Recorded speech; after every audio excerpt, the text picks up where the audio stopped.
ആകാശവാണി. നമസ്കാരം. വാർത്തകൾ വായിക്കുന്നത് സുധിൻ സൈനുദ്ദീൻ.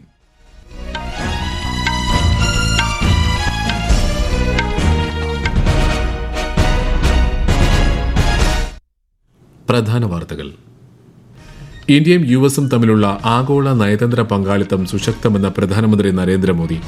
റഷ്യ ഉൾപ്പെടെ രാജ്യത്തിന് അനുയോജ്യമായിടത്തു നിന്നും എണ്ണ വാങ്ങുന്നത് തുടരുമെന്ന് കേന്ദ്ര ധനമന്ത്രി നിർമ്മല സീതാരാമൻ. തീരുമാനം ദേശീയ താൽപര്യം മുൻനിർത്തിയെന്ന് ധനമന്ത്രി. 2047 80 ലക്ഷം കോടി രൂപയുടെ നിക്ഷേപം നടത്തി സമുദ്രമേഖലയിൽ വിപ്ലവം സൃഷ്ടിക്കാൻ സർക്കാർ ലക്ഷ്യമിടുന്നതായി കേന്ദ്ര തുറമുഖ മന്ത്രി സർബാനന്ദ സോനോവാൾ. അവിട്ടം നാളായ ഇന്ന് മലയാളികൾ മൂന്നാം ഓണം ആഘോഷിക്കുന്നു. US ഓപ്പൺ വനിതാ സിംഗിൾസ് ഫൈനലിൽ ആര്യാന സബലങ്കയും അമാൻഡ അനിസിമോവയും ഏറ്റുമുട്ടും. ഏഷ്യാകപ്പ് പുരുഷ ഹോക്കി ചാമ്പ്യൻഷിപ്പിൽ ഇന്ന് ഇന്ത്യ ചൈന സൂപ്പർ 4 പോരാട്ടം.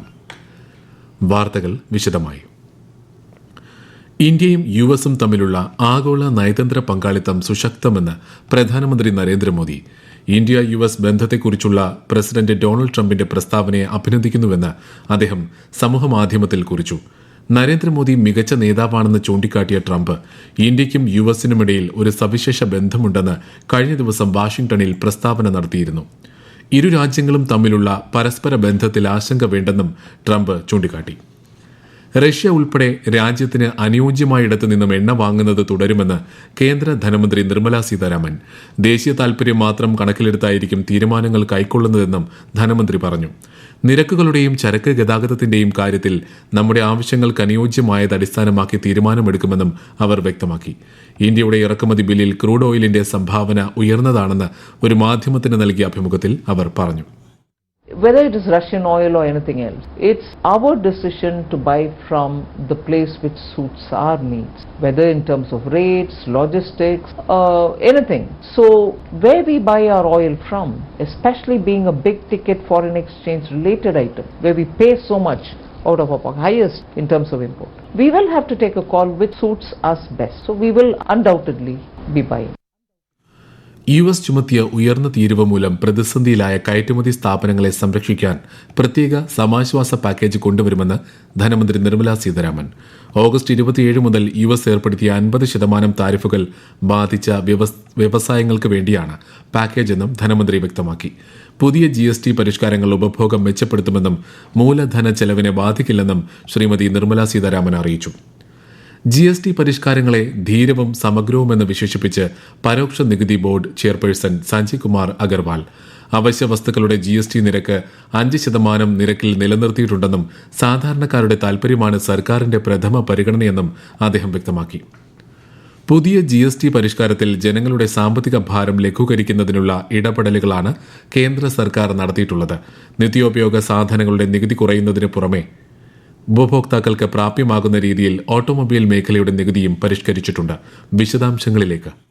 പുതിയ GST നിരക്കുകൾ പ്രാബല്യത്തിൽ വരുന്നതോടെ ചെറു കാറുകൾക്കും എൻട്രി ലെവൽ മോട്ടോർ സൈക്കിളുകൾക്കും ഗണ്യമായി വില കുറയും. ചെറു കാറുകളുടെയും 350 CCയിൽ താഴെയുള്ള ഇരുചക്ര വാഹനങ്ങളുടെയും GST 28% നിന്ന് 18% കുറയും. വാണിജ്യ വാഹനങ്ങളായ ബസ്സുകൾ, ട്രക്കുകൾ, 3 വീലറുകൾ, വാഹന പാർട്സുകൾ തുടങ്ങിയവയ്ക്ക് GST 18% കുറയും. ഇലക്ട്രിക് വാഹനങ്ങളുടെ നിരക്ക് ഏറ്റവും കുറഞ്ഞ സ്ലാബായ 5% നിലനിർത്തും. അതേസമയം ആഡംബര വാഹനങ്ങളുടെ GST നിരക്ക് 40% ഓട്ടോമോട്ടീവ് നിർമ്മാണ കയറ്റുമതി രംഗത്തിന്റെ വളർച്ചയെ പിന്തുണയ്ക്കുന്നതാണ് പുതിയ GST പരിഷ്കാരങ്ങൾ. ഇവ ഈ മാസം 22 മുതലാണ് പ്രാബല്യത്തിൽ വരുന്നത്. News desk, Akashvani. തുറമുഖ ശേഷി, ഷിപ്പിംഗ്, കപ്പൽ നിർമ്മാണം, ഉൾനാടൻ ജലഗതാഗതം എന്നീ മേഖലകളിൽ 2047 80 ലക്ഷം കോടി രൂപയുടെ നിക്ഷേപം നടത്തി സമുദ്രമേഖലയിൽ വിപ്ലവം സൃഷ്ടിക്കാൻ സർക്കാർ ലക്ഷ്യമിടുന്നതായി കേന്ദ്ര തുറമുഖ, ഷിപ്പിംഗ്, ജലഗതാഗത മന്ത്രി സർബാനന്ദ സോനോവാൾ. സാഗർമാല പദ്ധതി പുതിയ മത്സ്യബന്ധന തുറമുഖങ്ങളിലൂടെ തീരദേശ സമൂഹങ്ങളുടെ ഉപജീവന മാർഗം മെച്ചപ്പെടുത്തുന്നതായി ശ്രീ സോനോവാൾ തമിഴ്നാട്ടിലെ തൂത്തുക്കുടിയിൽ പറഞ്ഞു. തൂത്തുക്കുടിയിലെ BO ചിദംബരനാർ തുറമുഖത്ത് ഹരിത ഹൈഡ്രജൻ പ്ലാന്റും വിവിധ വികസന പദ്ധതികളും മന്ത്രി ഉദ്ഘാടനം ചെയ്തു. ഓഗസ്റ്റ് 29 അവസാനിച്ച ആഴ്ചയിൽ ഇന്ത്യയുടെ വിദേശ നാണ്യ കരുതൽ ശേഖരം $3.51 ബില്യൺ വർദ്ധിച്ച് $694.2 ബില്യൺ വിദേശ കറൻസി ആസ്തി $1.69 ബില്യൺ വർദ്ധിച്ച് $583.9 ബില്യൺ സ്വർണ്ണ കരുതൽ ശേഖരം $86.76 ബില്യൺ അടിയന്തര ആവശ്യത്തിനുള്ള പണലഭ്യത $40 മില്യൺ ഉയർന്ന് $18.77 ബില്യൺ ആയിട്ടുണ്ട്. അന്താരാഷ്ട്ര നാണയനിധിയിലെ കരുതൽ ശേഖരം $4.74 ബില്യൺ ഈ വാർത്തകൾ ആകാശവാണിയിൽ നിന്ന്. ആകാശവാണി വാർത്തകളും വാർത്താ അധിഷ്ഠിത പരിപാടികളും all India radio news Thiruvananthapuram YouTube ചാനലിലും @all India radio news Thiruvananthapuram Facebook പേജിലും AIR ന്യൂസ് _ ഇൻസ്റ്റഗ്രാം അക്കൌണ്ടിലും @AIR ന്യൂസ് _ TVM X ഹാൻഡിലും ലഭ്യമാണ്. അവിട്ടം നാളായ ഇന്ന് മലയാളികൾ മൂന്നാം ഓണം ആഘോഷിക്കുന്നു. ആഘോഷ ആരവങ്ങൾക്കിടയിലും വ്യത്യസ്തമായി നിലനിൽക്കുന്ന ആചാരങ്ങളിൽ കൂടി ഊന്നൽ നൽകിയാണ് മലയാളികൾ ഓണം കൊണ്ടാടുന്നത്. ബന്ധുവീടുകളിലെ സന്ദർശനവും സൌഹാർദ്ദ കൂട്ടായ്മയുമാണ് മൂന്നാം ഓണത്തിന്റെ സവിശേഷത. നാലാം ഓണനാളിൽ തൃശൂരിന്റെ വീഥികളിലൂടെ പുലികളിറങ്ങും. പുലികളി സമാപിക്കുന്നതോടെയാണ് തൃശൂർ ജില്ലയിലെ ഓണാഘോഷങ്ങൾക്ക് പരിസമാപ്തിയാവുക. വിശദാംശങ്ങളുമായി ആകാശവാണി തൃശൂർ ജില്ലാ പ്രതിനിധി ഭരിത പ്രതാപ്. ഇക്കുറി 9 പുലിക്കളി സംഘങ്ങളാണ് നഗരം വിറപ്പിക്കാനിറങ്ങുന്നത്. തൃശൂർ കോർപ്പറേഷൻ നാലാം ഓണ നാളിൽ നടത്തിവരുന്ന പുലിക്കളി മഹോത്സവം ഇത്തവണ സെപ്റ്റംബർ 8-നാണ്. ആനയ്ക്കും പൂരത്തിനുമൊപ്പം തൃശൂരുകാർക്ക് മറ്റെന്തെങ്കിലുമുണ്ടെങ്കിൽ അത് പുലിക്കളിയാണ്. ഓണാഘോഷങ്ങളിൽ തനത് കലാരൂപമായി തിരുവാതിര ഏറെ പ്രചാരമുള്ളതാണ്. ഇരു സംഘങ്ങൾ തമ്മിൽ ഏറ്റുമുട്ടുന്ന വടംവലിക്കുമുണ്ട് ഒട്ടേറെ ആരാധകർ. വൈകിട്ടോടെ നഗരവീഥികളിൽ കീഴടക്കിയെത്തുന്ന പുലികൾ രാത്രി തിരിച്ചു കയറുന്നതോടെയാണ് 8-ാം തീയതി ഓണാഘോഷത്തിന് സമാപനമാകുന്നത്.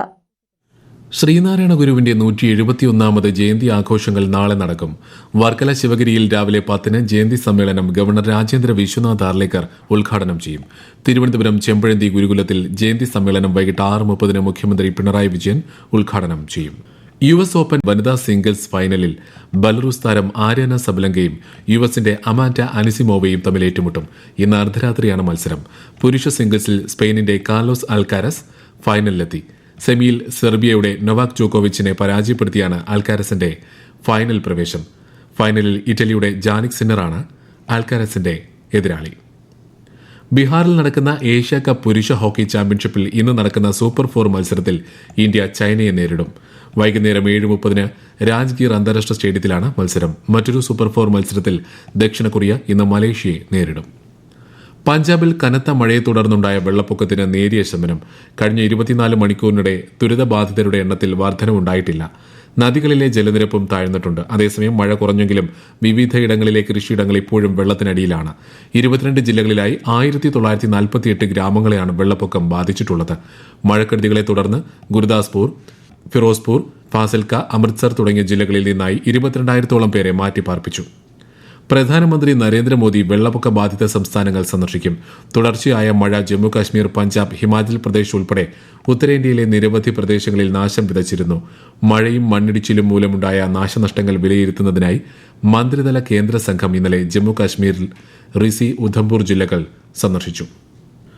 ശില്പസമാഗം മേളയ്ക്ക് ഇന്നലെ ബംഗളൂരുവിൽ തുടക്കമായി. രാജ്യത്തിന്റെ അതുല്യമായ കരകൌശല സാംസ്കാരിക പൈതൃകത്തെ പ്രദർശിപ്പിക്കുന്നതാണ് മേള. ബംഗളൂരുവിലെ ഫ്രീഡം പാർക്കിൽ ഈ മാസം 14 വരെ നടക്കുന്ന മേളയിൽ 13-ലധികം സംസ്ഥാനങ്ങളിൽ നിന്നുള്ള കരകൌശല വിദഗ്ധർ പ്രദർശനമൊരുക്കും. 10 ദിവസം നീണ്ടു നിൽക്കുന്ന ഗണേശ ചതുർത്ഥി ഉത്സവം അനന്ത ചതുർദശി ദിനമായ ഇന്ന് രാജ്യത്തുടനീളം ഗണേശ വിഗ്രഹങ്ങളുടെ നിമജ്ജനത്തോടെ സമാപിക്കും. നിമജ്ജനത്തിനായി അധികൃതർ വിപുലമായ സുരക്ഷയും പരിസ്ഥിതി സൌഹൃദ നടപടികളും ഒരുക്കിയിട്ടുണ്ട്. കേരളത്തിൽ അമീബിക് മസ്തിഷ്ക ജ്വരം ബാധിച്ച് ഒരാൾ കൂടി മരിച്ചു. കോഴിക്കോട് മെഡിക്കൽ കോളേജ് ആശുപത്രിയിൽ ചികിത്സയിൽ കഴിഞ്ഞിരുന്ന വയനാട് മാനന്തവാടി സ്വദേശി രതീഷാണ് മരിച്ചത്. ഇയാൾക്ക് മറ്റ് അസുഖങ്ങളും ഉണ്ടായിരുന്നതായി ആരോഗ്യവകുപ്പ് അറിയിച്ചു. പ്രധാന വാർത്തകൾ വീണ്ടും. ഇന്ത്യയും യുഎസും തമ്മിലുള്ള ആഗോള നയതന്ത്ര പങ്കാളിത്തം സുശക്തമെന്ന പ്രധാനമന്ത്രി നരേന്ദ്രമോദി. റഷ്യ ഉൾപ്പെടെ രാജ്യത്തിന് അനുയോജ്യമായിടത്തു നിന്നും എണ്ണ വാങ്ങുന്നത് തുടരുമെന്ന് കേന്ദ്ര ധനമന്ത്രി നിർമ്മലാ സീതാരാമൻ. തീരുമാനം ദേശീയ താൽപര്യം മുൻനിർത്തിയെന്ന് ധനമന്ത്രി. 2047ഓടെ 80 ലക്ഷം കോടി രൂപയുടെ നിക്ഷേപം നടത്തി സമുദ്രമേഖലയിൽ വിപ്ലവം സൃഷ്ടിക്കാൻ സർക്കാർ ലക്ഷ്യമിടുന്നതായി കേന്ദ്ര തുറമുഖ മന്ത്രി സർബാനന്ദ സോനോവാൾ.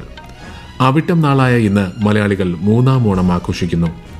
US ഓപ്പൺ വനിതാ സിംഗിൾസ് ഫൈനലിൽ ആര്യാന സബലങ്കയും അമാൻഡ അനിസിമോവയും ഏറ്റുമുട്ടും. ഏഷ്യ കപ്പ് പുരുഷ ഹോക്കി ചാമ്പ്യൻഷിപ്പിൽ ഇന്ന് ഇന്ത്യ ചൈന സൂപ്പർ 4 പോരാട്ടം. വാർത്തകൾ കഴിഞ്ഞു. അടുത്ത വാർത്താ പ്രക്ഷേപണം വൈകുന്നേരം 6:30.